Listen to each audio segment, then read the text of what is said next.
Tonight on Here and Now, bouncing back to the way business used to be. With a couple of weeks left for August, we went and asked local businesses how they think about the summer. There's definitely been a few evenings where it's shoulder to shoulder. We have seen icebergs like we have never seen in nearly 3 decades of operating. That's coming up on Here and Now. It's not necessarily a policing issue, it's a government issue. Scaling back a presence in communities is alarming. In communities that are isolating, even more alarming. The appeals continue in Fogo. Tonight, the province applies pressure, asking the RCMP to stop pulling resources. This choice is critical. Every time you elect a leader, you are defining the direction that your party is going to go in. Tomorrow is an important deadline in the race to find a new leader for the PC party. We'll tell you why. This is CBC Here and Now.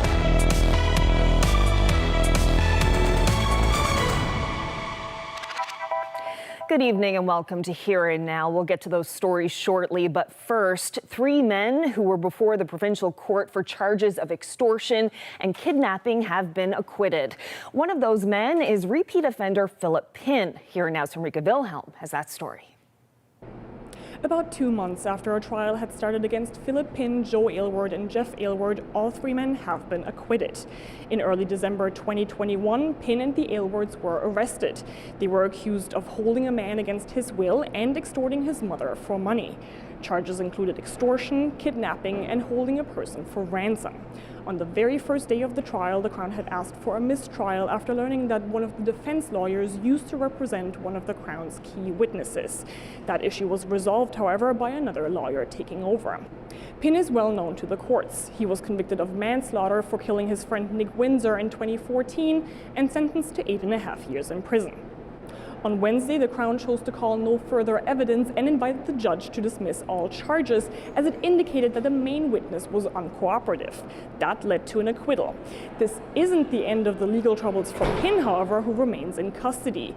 He was arrested in April while inside Her Majesty's Penitentiary. He's charged with attempting to smuggle $30,000 of drugs into the prison. Henrika Wilhelm, CBC News, St. John's. Well, it's still unclear how convicted murderer Robert Hilroy Legg simply walked out of jail over the weekend. Canada's Corrections Services says it's investigating after Legg walked away from Dorchester Penitentiary in New Brunswick. He was recaptured shortly after on Saturday afternoon. Legg was sentenced to life in prison for the second-degree murder of Anne Lucas in Stephenville 20 years ago. He was granted parole in 2019 but had it revoked for violations. Dorchester is a minimum security facility. Legg is now in his 80s. 2 teenagers died in separate ATV crashes this weekend. Both were teenage girls, one a 15-year-old from Botwood, the other was an 18-year-old from Ontario.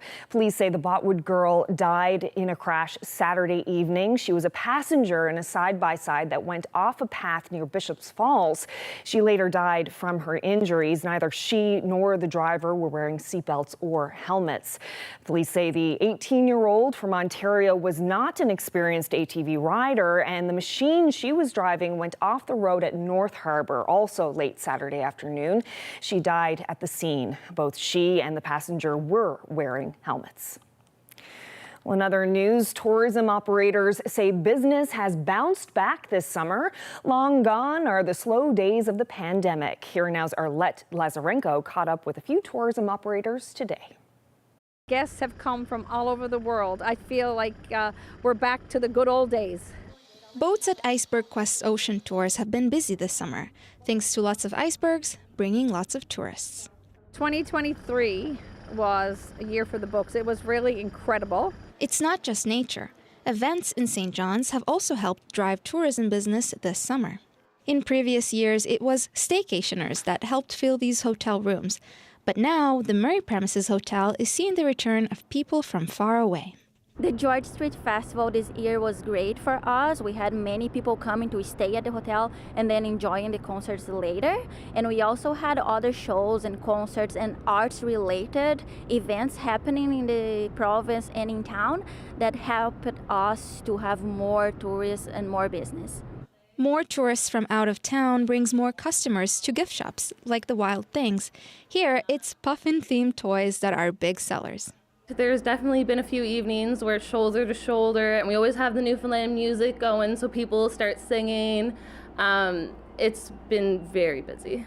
This July weather was hot and sunny in St. John's, which helped attract people to outdoors activities. There have been 27% more visitors to the botanical gardens this year. We had a great variety of visitors coming. Like, our numbers have been really good this year. It's been great to see the tourists coming back. Like other tourism operators, the out-of-province visitors have been returning.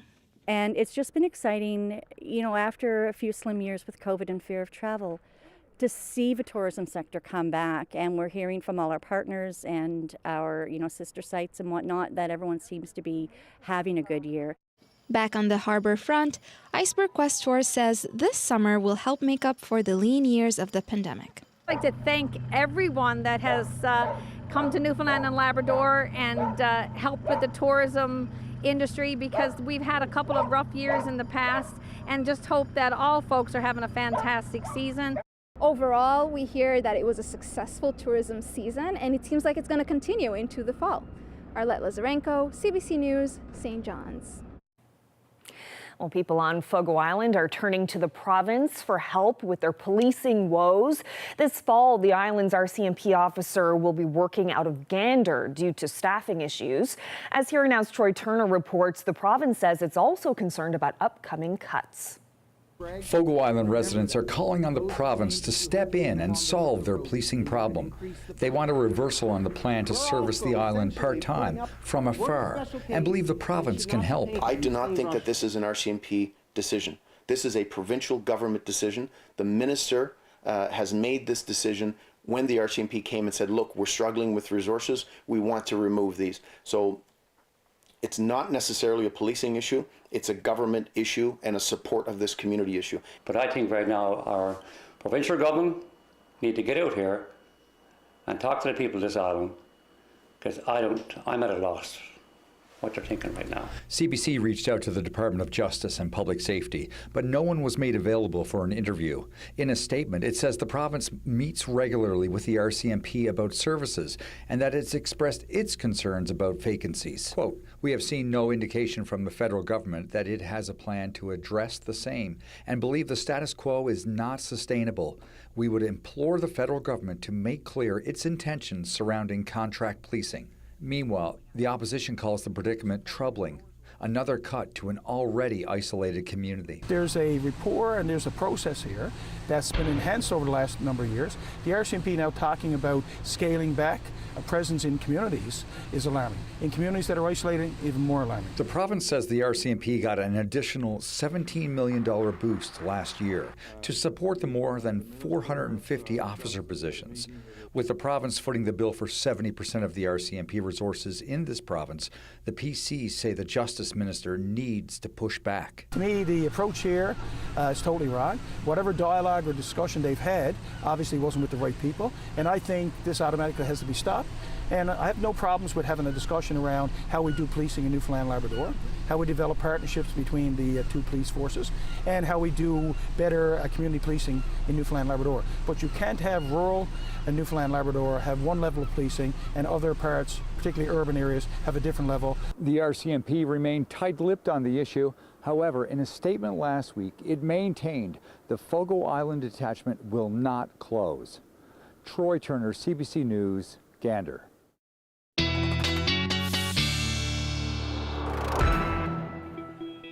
Today started nice and sunny for a good chunk of the province, but clouds have now moved in. We've got an area of low pressure just to the west of us now, bringing some showers and spreading them across the province as we speak, or at least across the island as we speak. We even have some lightning down to the south. That will continue to work its way further north tonight and east as some showers become a little bit more widespread. Also, the risk of some thunderstorms tonight, but we take a look at the temperatures. Up across Labrador, pretty chilly, especially towards the coast. 9 degrees in Hopedale, warm spot. Lab City, Churchill Falls at 18 degrees today. Otherwise, we do have some warmth certainly out there. 22 degrees in Gander today and 21 in St. John's. But as we head through the next couple of days, we're going to see a bit of a change in those temperatures, cooling down as we get towards midweek. And then eventually that heat will move back in as we head towards Thursday and into Friday. We'll get into all the details when I come back. Thanks, Ashley. Well, after several years, the Terra Nova FPSO will soon be producing oil again. The large production vessel is making its way to the Grand Banks. The vessel hasn't drilled for oil since it was pulled off the Grand Banks in 2019 for a $500 million refit. The owners pressured the federal and provincial governments for hundreds of millions in incentives to guarantee the Terra Nova's return.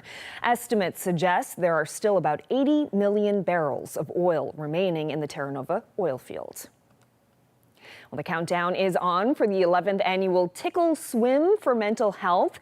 The event sees swimmers take on the 5-kilometer swim from Portugal Cove St. Phillips to Bell Island to raise money for the Canadian Mental Health Association in this province. There's also a new committee overseeing it, and with 16 swimmers registered, organizers say there is still room for more. I just think it's important to raise awareness for mental health. I think that we've had, we see, especially in the last few years with COVID, how many people are struggling with mental health, and just to raise awareness. And I think that this is totally something I'm into. Love the outdoors, love swimming, being part of an important group. So I just think it's a great cause, and hopefully we can give back to our community. So each swimmer is expected, hopefully, to raise at least $1,000 for the Canadian Mental Health Association Newfoundland, and anything in excess of that per person is extra. But we have put off different events and things this year to raise funds as a committee. It sparks a conversation in the public. It gets people excited. It gets people thinking about what it means for everyone in our province who is struggling.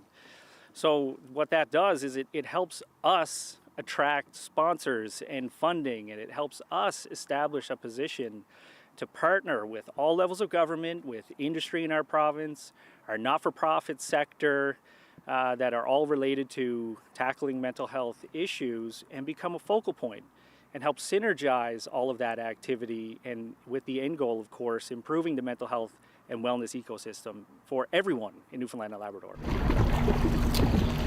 We're looking to industry to get on board, to reach into their pockets and support the swimmers. All of that, all of those funds are going to go towards our programming, which helps us reach more communities geographically and demographically in the province. What they're doing is a massive undertaking. The water's cold. It's a huge distance, but it's for an amazing cause. There's definitely a lot of nerves. I think as it gets closer and you see different videos going around on social media, there's been a lot playing on my mind, but I can't wait. I think it's going to be a great time. Great group of people. The committee will all be present. They're a great group, and we have so many participants, so I think it's going to be a lot of fun. Wow.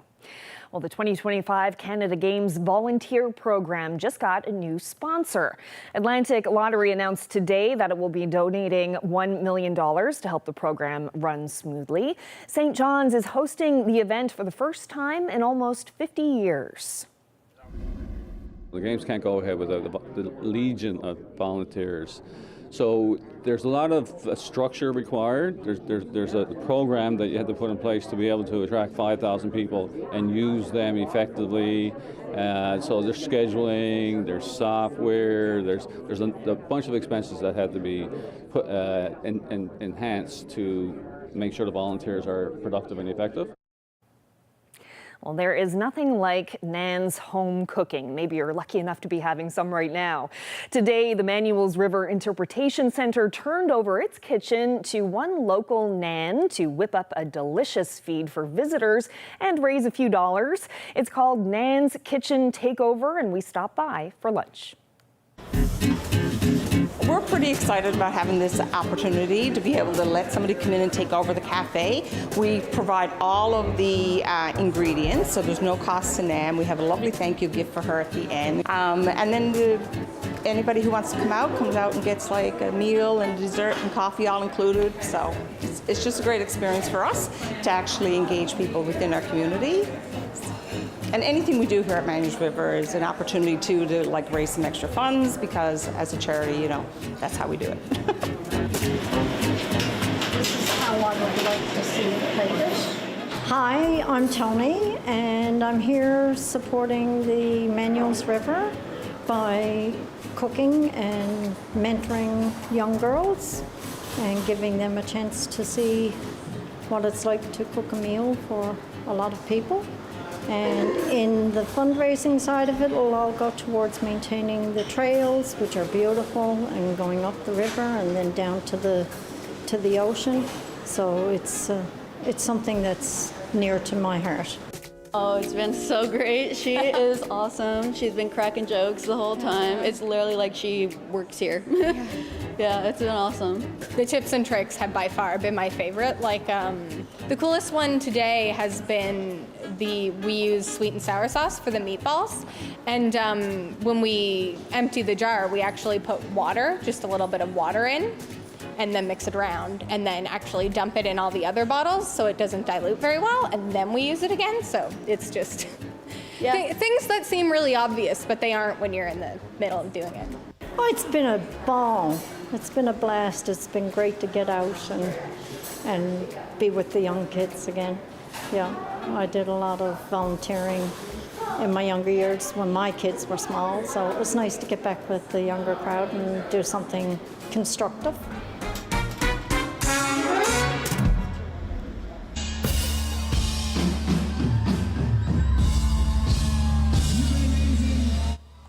Well, more than 10,000 people turned up to the Churchill Park Music Festival in St. John's over the weekend. Canadian singer Talk shared this video on social media. The view from the stage there, what a big crowd. And with Alanis Morissette slated to perform this upcoming Friday and Saturday, I think that crowd is only going to get bigger. There are now 1.5 million homeowners in this country who cannot get home insurance because of more recent basement flooding. With an uptick in water damage, flooding, and unpredictable weather, we're weighing the benefits and the risks of having a basement. Well, we have some showers, also some thunderstorms just showing up there on the bottom of your screen. We'll talk about that and what to expect when I come back.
Well, have a look at this sight in the sky over Mount Pearl on Saturday night. Brian Mallard took this video, or well, his doorbell did, of what appears to be a meteorite. And you can tell by seeing that trail behind it.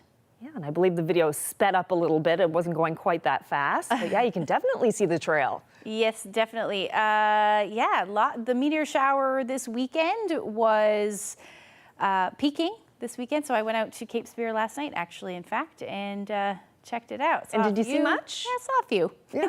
It was nice, yeah. All right, well, let's talk about the weather. It was another beautiful day today. How are things looking for tonight and tomorrow? Yeah, it certainly was. We saw some sunshine this afternoon, which was nice. Temperatures climbed as well into the afternoon here in St. John's anyway. 21 degrees is where we peaked at. 18 in Bonavista. Head towards Central, a couple degrees warmer, between 22 and 23 degrees. And even Burin Peninsula seeing some temperatures in and around the 20-degree mark. Up across Labrador, not quite as warm. Pretty close, though, in Lab City at 18 degrees today. As you head towards the coastal, those temperatures are a tad cooler. You factor in the humidity. There's a bit of humidity in the air. Feels more like 24 in Badger right now. 25 is what it feels like in Stephenville. And as we head through the next couple of days, we're going to see the temperatures cool off in those east-facing shorelines, and that is because we are going to see a change in the winds. But we will see the humidity return and some of that heat return as well as we head towards the end of the week. Here's a look at what's happening right now. We've got a lot of shower activity working its way north tonight, but expecting some more to move in as we head through the overnight tonight. We do have some thunderstorms, in fact, along just approaching, I should say, the southern shore. And those showers working their way north, like I mentioned. The risk of thunderstorms will continue tonight and into the early part of tomorrow morning. For mainly the southern areas of the island, may reach as far as Corner Brook there through parts of Central as well. And then the Avalon, it looks like, is where we're looking at the best risk of seeing some thunderstorms again through the overnight and into the early morning. I'll time that out for you. Doing a great job on the showers right now, but as we head past midnight, it does look like that's when we'll see some of those thunderstorms develop. For eastern Newfoundland mainly, and then 5, 6 o'clock in the morning we should be hearing a few rumbles of thunder. That will move off, but the shower activity will continue in behind. As far as temperatures are concerned tonight, somewhere between 10 to as much as 17 degrees overnight. The winds will be generally light, or around 15 to 20 kilometers per hour. Labrador, you're looking at your temperatures between 10 to 13 for the west and central as you head towards the coast, so single digits, upper single digits as your overnight low. Still looking at that chance of showers for you as well. Now, as we head into tomorrow, we'll see that chance of showers and thunderstorms pretty much taper off into the afternoon. We'll still see some lingering showers, potentially the west coast areas along the south coast as well. Can't rule out the chance of some sun, some peaks of sun, especially for southern areas of the island. Up across Labrador, generally a unsettled day. You're still looking at the chance of showers through the day as well. And even more widespread, though, across the island through central and the northern peninsula as we head through the overnight hour and again into Wednesday morning. It looks like some showers will develop.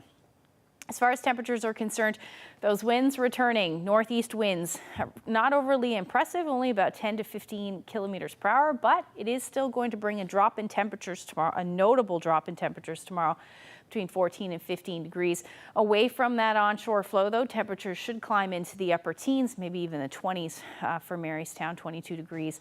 Again, 14 to 16 through central, south coast, around 19 degrees through the day tomorrow. And as you head towards the west coast, winds for you as well out of the northeast. Still looking at that chance of showers. Best chance of seeing the sun should be around Port aux Basques, or at least the southwest. Northern Peninsula, temperatures in the teens. Same thing for southeastern Labrador with your winds around 10 to 15 kilometers per hour. And then the rest of Labrador looking generally into the teens. This is below where you should be sitting this time of year, 16 degrees in Lab City. Temperatures, though, across the island and in parts of Labrador are going to start to climb. We'll also notice the return of some of that humidity as well, and I'll break all of that down for you coming up in a little bit.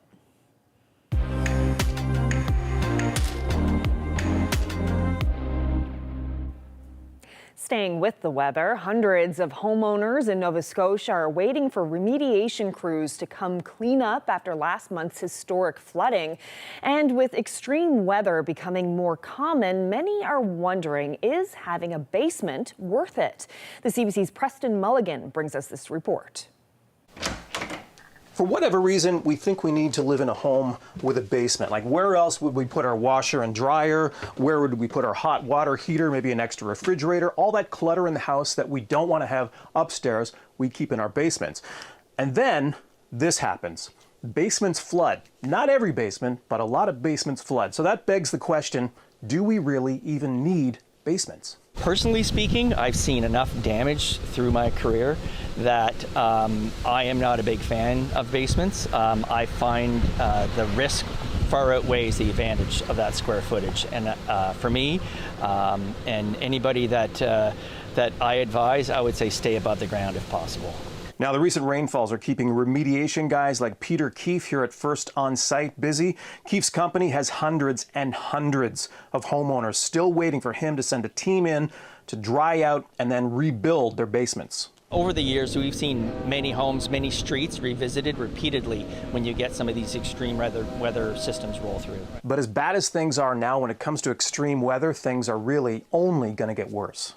Extreme weather events are going to get more extreme. Now, our friend Blair Feltmate points out that there are now 1.5 million homeowners in this country who cannot get home insurance because of more recent basement flooding. Now, Blair is the head of an organization called the Intact Center on Climate Adaptation at the University of Waterloo. And that 1.5 million, that number has spiked just within the past 2 years alone. And those who can get insurance are paying up to 25% more for it. And Blair says, look, if we wait around for municipal and provincial governments to change building codes and building standards that would require new remediation efforts, to keep our basements dry, we'd be waiting forever. He says what we got to do, new homeowners and contractors, is to just start doing it on our own.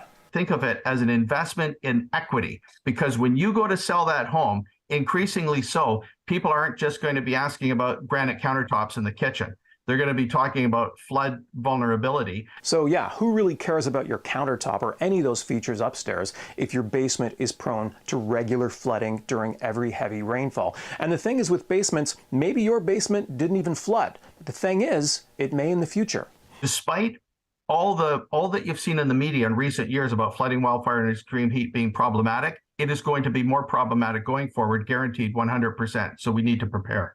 So that means an investment to keep spaces like this one dry. Maybe it's something as simple as a sump pump, which a lot of people use anyway.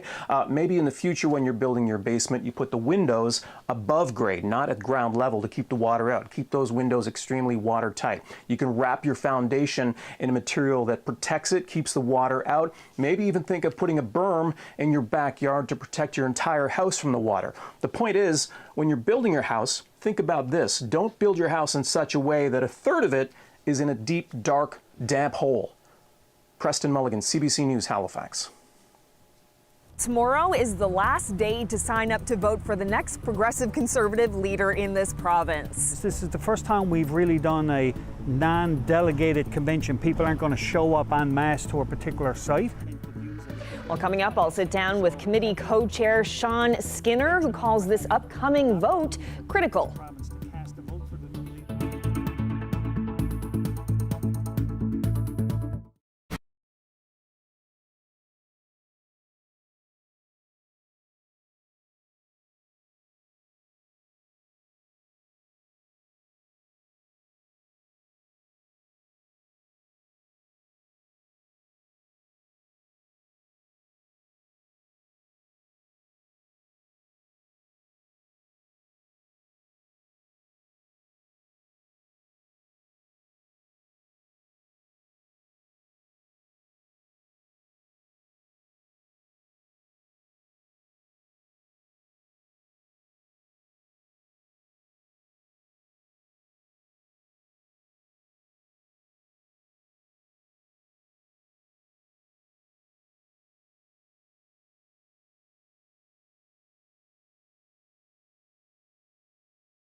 Well, tomorrow is the last day to sign up to vote for the next progressive conservative leader in this province. David Brazel has been the interim leader since Ches Crosby stepped down after his defeat in the 2021 election. There are 3 candidates in the running. Eugene Manning is the former PC president and VP of his family's construction business. Tony Wakeham is the MHA for Stephenville and former CEO of Labrador Grenfell Health, and this is his second run at the leadership. He lost to Crosby in the last election. And Lloyd Parrott is the MHA for Terra Nova and a Canadian Armed Forces veteran.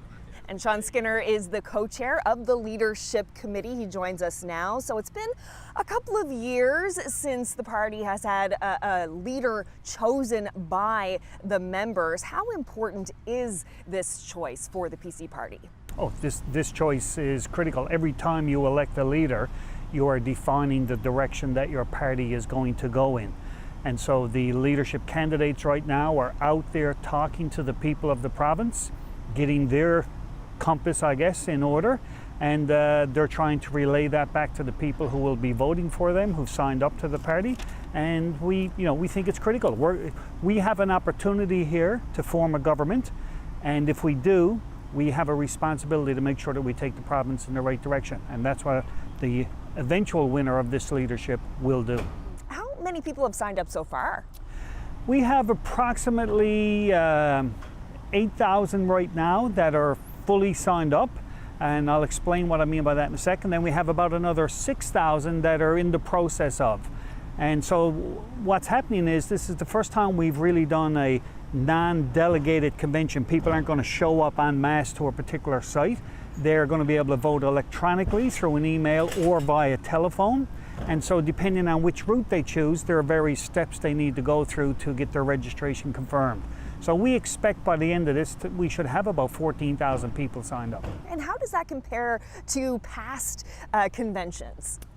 Well, during delegated conventions, you'd get hundreds showing up. I mean, every district would elect, 10 or 15 people to send to the convention, representing the hundreds or thousands in that district. This time you have people who get an opportunity to do it electronically. The last leadership, we had around 12,000 people sign up, so it's higher. Not all of them eventually vote for various reasons. I don't know why someone signs up and doesn't vote, but I do know from past practice that they don't. But we expect we'll have a very high voter turnout for this, and we believe that's important because the more people who vote for the leader, the more credibility we believe it gives to the leader to do the job that he or she needs to do. There is a certain amount of spectacle and excitement that comes with having a big convention to choose a leader. So are you saying that's not going to be happening this time? No, we will have some excitement and we will have a show to put on, so to speak. The difference will be that there won't be people on the floor necessarily jostling as they would have in past times in the different camps. They will be in different camps, but the votes will already have been recorded. People can start voting on October the 4th. And the announcement won't be made until the 14th of October. So there's like a 10-day period where people can vote. So a lot of votes will have been cast, and it's going to be done electronically, so we'll know very quickly who the winner is. It is called a preferential ballot, and so basically you can, if you want, just vote for one person, or in this case we have 3 candidates and you can rank them 1, 2, or 3. What will happen is your votes will be counted by a machine, basically. An electronic vote is going to be done. And every district, the 40 districts in the province, people's vote will go to that district. And and there will be 100 votes, basically, 100 points, I should say, that people can accumulate in a district. So if I get 60% of the votes in St. John Centre, I'll get 60 of those points. And then the other candidates will get whatever the 40 are remaining. Over the 40 districts, you'll add up all those points. So I might get 60 in one district, 20 in another, 70 in another. It'll be varying amounts. And if one of the candidates has more than 50% of the points, they'll be declared the leader. If we don't have one candidate get more than 50% of the points, the third candidate, the person with the lowest vote total, will be dropped off. And the votes that were placed for them as the first place candidate, the ballot then will be looked at, and whoever they've chosen as their second choice, that will be given to one of the 2 remaining candidates. So that's why it's important, if you have a preferential ballot, if I like you as a candidate and I'm not sure you're going to get it, then I might say, well, I like this person better than the third person, so I'm going to put in a ballot for the second person. So on the same ballot, you mark 2 or 3 choices. So it's a little bit complicated, a little bit different for us, but we feel it's a better way to engage more people in selecting who's going to be the leader of the party and ultimately the province. In the past, people, although it was exciting to go to a delegated convention, only hundreds got to go. In this case, we'll get thousands, tens of thousands voting. And why do the vote that particular way? Like, what is the benefit of having that kind of point system in the vote? The main reason for it, I would suggest to you, is because it balances out all the districts so that they are given equal weight. St. John's having, a bunch of districts here, we might have 15, 18,000 people in a district. You go to Labrador, say, you might have 800, 900 people in a district. So their vote is just as important, and their value in voting should be just as important. So that's why we equate 100 points to each district, regardless of the number of people who vote. It's to make sure that everybody's voice is given the same level of importance as any other district. Well, Sean Skinner, thank you so much for this. All right, thank you for the opportunity.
At least 96 people have died in the devastating wildfires that tore through the island of Maui last week. But that number could climb further as hundreds of people are still missing. Searchers are using cadaver dogs as they slowly make their way through charred neighborhoods. About 4,500 residents in hard-hit Lahaina have been displaced from their homes. The wildfire that gutted large areas of Hawaii's second largest island is now the deadliest in the U.S. in more than a century. Nursing shortages across this country have put a spotlight on the challenges people face on the job. The workload, the shifts, and the lingering effects of the pandemic have convinced some people to leave hospitals behind. Benit Brach has a look at what 3 nurses are doing now. I just felt there has to be a change. I can't keep doing this forever. Karen Tan was a pediatric nurse for 13 years, but in 2020 she left her hospital scrubs and 12-hour shifts. She was passionate about caring for children, but there were many times where I felt very overwhelmed, very exhausted. Now she manages this medical aesthetics spa. It's far different from her days providing chemotherapy for kids. She's now injecting Botox, treating hair loss, and even melting fat cells. Tan now works mostly 9 to 5. It allows her to spend more time with her daughter and prioritize her wellness.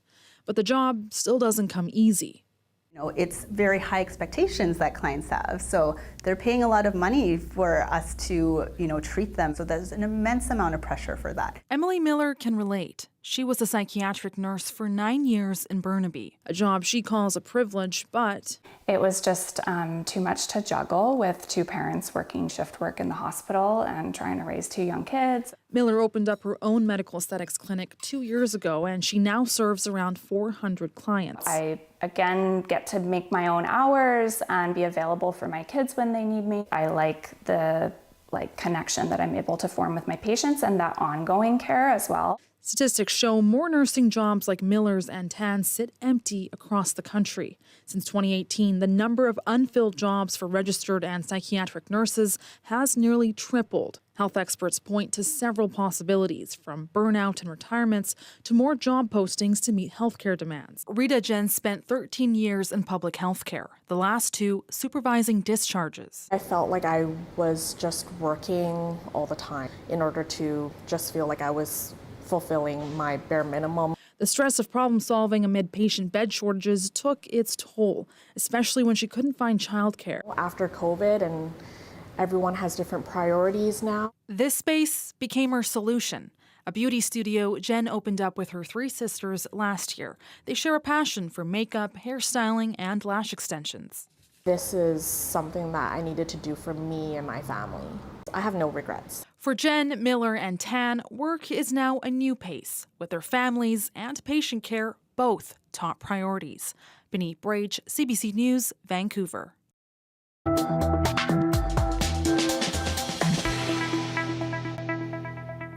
4 summers ago, a scenic seaside community was thrust into the spotlight and local businesses got a boost when the town of Dildo captured the attention of American talk show host Jimmy Kimmel and his team.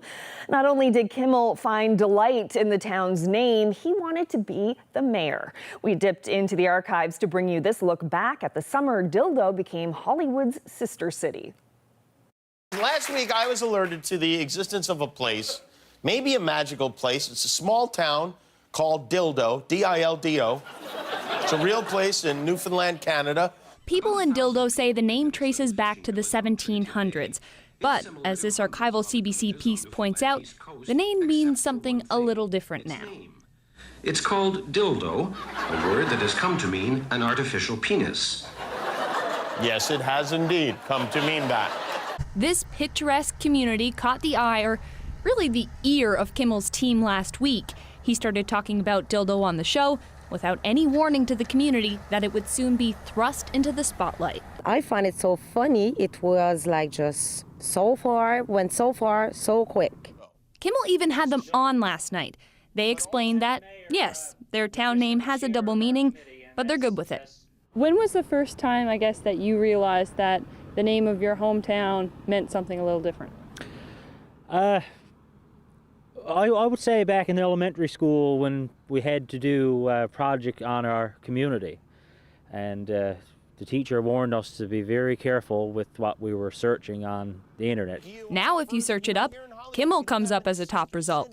And we would like you to be our first official sister city. And when I am mayor of Dildo, this is going to connect us. So we're outside our theater right now, Guillermo. Dildo is taking to the sister city title. And probably a couple stars that make it look a bit flashy. Yeah. A rush order at the print shop today, and they've got a sign of their own. A producer for Kimmel has been in Dildo the past couple of days coordinating different appearances for the show, but he flew back to LA today. People in Dildo say business has gotten a little busier lately. They hope all of this will boost tourism and maybe even spread to some other strangely named spots on the island. The word dildo was first recorded in 1711 on Dildo Island. Dildo Island was recorded then. So something that's over 300 years old, the name, I don't think is something we should be ashamed about. Guillermo, how you doing? How's everything? Everything is great, Jimmy! Way up in Newfoundland, which turns out is in Canada, there's a special place, a little gem of a city that needs a leader. That place is Dildo, and that leader is me. My history with Dildo goes back weeks. I didn't know who was Jimmy Kimmel, and I had to go on Google and make some search because I don't watch TV. Even though we haven't met, I know Dildo people. Like the city you love, I am flexible but firm. And as mayor, I will fight for you, not with you. I will bring back Dildo pride, and I'll protect your scenic shores with a sweeping new environmental plan. Dildo needs a captain. I would love to steer this ship. Jimmy Kimmel, mayor of Dildo.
Many parts of the country dealing with heat waves and wildfires, but we're also heading into peak hurricane season. Forecasters are expecting an above normal hurricane season because of a warming Atlantic Ocean. Laura Meteor has more about how people on PEI want the province to prepare. News that the Atlantic hurricane season could be worse is not what these seniors want to hear. Their provincially owned building had water coming in for months after Fiona. They also lost power. I just hope that they have something here for us, like generators and stuff, in case the power does go out. You know, there's no sense putting them in after the fact. Let's get them in here now before things happen. This was kind of the epicenter, I think, of how we weren't ready to take care of our senior population and that we're supposed to be taken care of. The province is still working on a review of how PEI responded to Fiona and what can be done to be better prepared for next time. Officials hope to reduce power outages or find ways to restore power more quickly. The City of Charlottetown says it's looking at its needs for any future storms, from power to fuel to staffing. Yeah, we had a lot of lessons learned, that's for sure. So we're taking those into account and putting them into our emergency response, our all hazards plan, to make sure that we're ready for the next event. The fire chief says the city had to clear streets of trees and debris and answered hundreds of emergency calls. This opposition MLA would like to hear more specifics on what the province is doing to prepare. He worries that buckets are still out in the lobby of this seniors building. A recent roof patch is leaking. Is this building up to code? Is this building being inspected regularly? And do we have enough staff? And the minister had enough time to do this. So I'm saying right now is that there's a lot of gaps. The Canadian Hurricane Centre says people are more aware of the dangers of extreme weather. We want to be a little extra vigilant, I guess, with this increase in the forecast, and particularly in the Maritimes with all the rain that we've had this summer. Any threat of a hurricane, often they'll bring a lot of rain. That could be quite problematic. It's a rafter system. This dairy farmers community was hit hard. Within 3 hours, there was 3 dairy barns housing 500 animals that were completely gone. His new building is a lot stronger. He says he feels ready for the next storm. So every wall stud has 2 actually studs on it, which gives you a lot more strength. That's tied into the rafters with hurricane straps. Municipal and provincial officials are expected to meet about emergency response plans in the coming weeks. It's too early to know exactly how bad the hurricane season will be. People are being advised to monitor weather statements and have emergency supplies ready. Laura Meteor, CBC News, Charlottetown. Yeah, good advice for people in Charlottetown and good advice for people here for sure. Going to be an interesting hurricane season. When is peak hurricane season? So we head into peak hurricane season typically or in September. That's when the oceans are the warmest and you have more fuel, it looks like. So yeah, we still have another month to get there. Yeah, and things are cooling down, I hear. Yes, tomorrow's going to be cool. Looks like that trend is going to continue as we head through at least the next couple of days for the metro area anyway. But let's take a look. Some other areas, you're definitely going to see some warmth. So Tuesday evening into Wednesday, things are going to stay unsettled through the day. Still looking at that chance of showers for most. Now, coastal Labrador, in fact, you should clear out. But as you head towards the west, still looking at that chance of showers. And then for the island, pretty much showers a story, but this southwestern portion of the province, best chance of seeing some sunshine, at least through the first half of the day on Wednesday. And we should see some clearing elsewhere on the west coast into the evening hours as well. That will be the case. Now, temperatures are still going to stay cool. We're talking about teens, mid to close to upper teens, but about 17 degrees for St. John's, Marystown. Hovering around 19. I do still have that rain icon in there for St. John's, but I do think we should see the sun before the sun sets on Wednesday. As you head towards the west coast, you're looking at temperatures near the 20-degree mark, a little cooler for the northern peninsula, southeastern Labrador as well. But Happy Valley, Goose Bay, and Lab City, you should hover around the 20-degree mark through the day as well. Wednesday evening into Thursday, again, unsettled up across the Big Land as we head through to the morning hours. It does look like clouds will be on the increase across the island.